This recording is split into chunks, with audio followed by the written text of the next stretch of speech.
BRS పార్టీకి గడ్డుకాలం నడుస్తుంది. ఇలాంటి టైంలోనే మూలిగే నక్క మీద తాటికాయ పడినట్టు పార్టీ నేతలు ఒక్కొక్కరిగా పార్టీ మారుతున్నారు. అయితే ఇదంతా ఒకవైపు అయితే బీఆర్ఎస్ పార్టీని మరో కీలకమైన ప్రశ్న వేధిస్తోందట. గత ఎన్నికల్లో ప్రతిపక్ష పార్టీగా నిలిచిన ఆ పార్టీ ప్రస్తుతం తన స్థానం నిలబడుతుందా లేక బీజేపీ లాక్కుంటుందా అనే భయాందోళనలో ఉందట. ఇంతకీ బీఆర్ఎస్ పార్టీ అంతలా భయపడడానికి కారణమేంటి?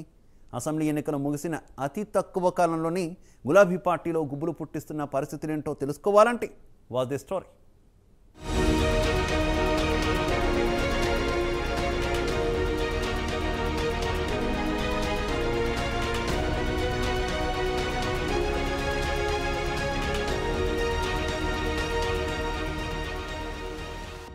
తెలంగాణలో ఇప్పుడు బీఆర్ఎస్ మనుగడపైన ప్రశ్నలు మొదలయ్యాయి. పార్టీలోని కీలక నేతలంతా చేజారిపోవడంతో ఆ పార్టీ ప్రస్తుతం డీలా పడిపోయింది.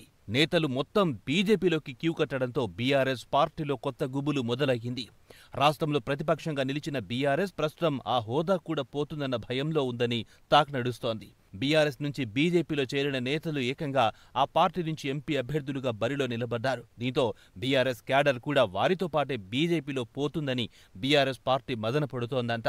అంతేకాదు, మరోసారి కేంద్రంలో బీజేపీ అధికారం సాధిస్తే తెలంగాణలో బీఆర్ఎస్ పార్టీకి ప్రత్యామ్నాయంగా బీజేపీ ఎదిగే అవకాశం ఉందని గులాబీ పార్టీలోనే టాక్ వినిపిస్తోంది.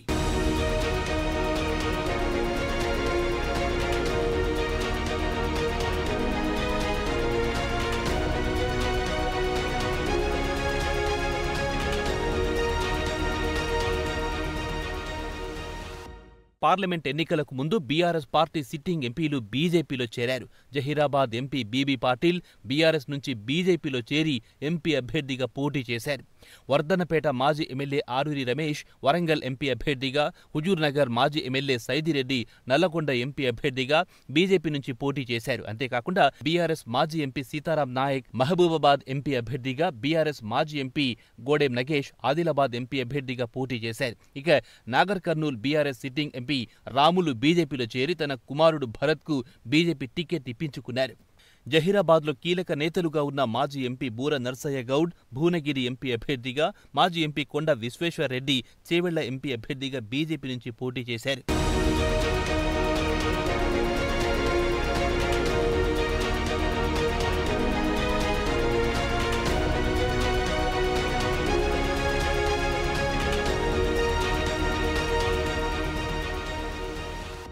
తెలంగాణలో బీఆర్ఎస్ పార్టీ అధికారంలో ఉన్నప్పుడే దుబ్బాక ఉప ఎన్నికల్లో బీజేపీ తన సత్తా సాటింది. హుజూరాబాద్ ఉప ఎన్నికల్లో సైతం బీఆర్ఎస్ పార్టీని బీజేపీ ఓడించింది.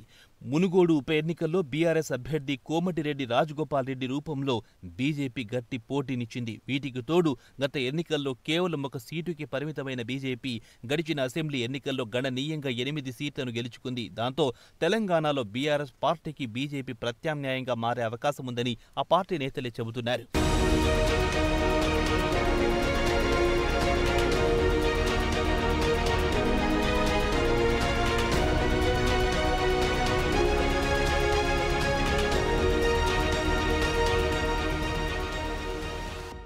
గత అసెంబ్లీ ఎన్నికల్లో కాంగ్రెస్ పార్టీ అధికారంలోకి వచ్చింది. దీంతో పార్లమెంట్ ఎన్నికల్లో కాంగ్రెస్ బీజేపీ పార్టీల మధ్యనే పోటీ ఉంటుందని రెండు పార్టీల నేతలు ప్రచారం చేశారు. ఇక క్షేత్రస్థాయిలో ఉన్న బీఆర్ఎస్ క్యాడర్ పార్లమెంట్ ఎన్నికల్లో కాంగ్రెస్ పార్టీని ఓడించేందుకు బీజేపీకి ఓట్లు వేశారని చర్చ జరుగుతోంది.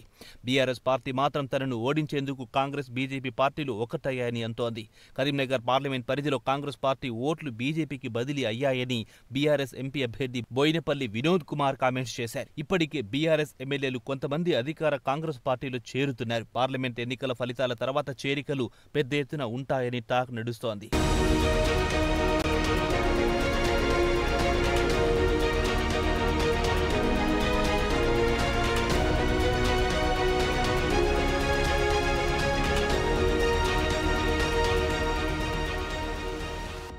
అసెంబ్లీ ఎన్నికల తర్వాత రాష్ట్రంలో బీజేపీ స్పీడ్ పెంచింది. రాష్ట్రంలో అనేక ప్రజా సమస్యల విషయంలో బీజేపీ దూకుడుగా ముందుకెళ్తోంది. ధాన్యం కొనుగోళ్ల అంశం, పౌర సరఫరాల శాఖలు జరుగుతున్న అవకతవకలపై కాంగ్రెస్ ప్రభుత్వంపై అటాక్ చేస్తోంది. ఈ విషయంలో ప్రధాన ప్రతిపక్షం బీఆర్ఎస్ ను బీజేపీ ఓవర్టేక్ చేసింది. ఇలా బీజేపీ దూకుడుతో బీఆర్ఎస్ అయోమయంలో పడింది. దీంతో రాబోయే రోజుల్లో బీజేపీ రాష్ట్రంలో కాంగ్రెస్ కు ప్రత్యామ్నాయం అవుతుందనే ఆందోళన బీఆర్ఎస్ క్యాడర్లో కనిపిస్తోంది.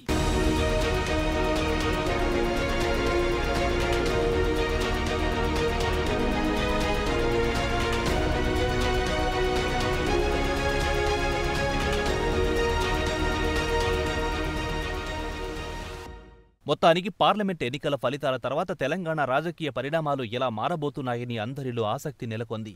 బీఆర్ఎస్ ప్రధాన ప్రతిపక్షంగా నిలబడుతుందా లేక బీజేపీ బలపడుతుందా అనేది చూడాలి.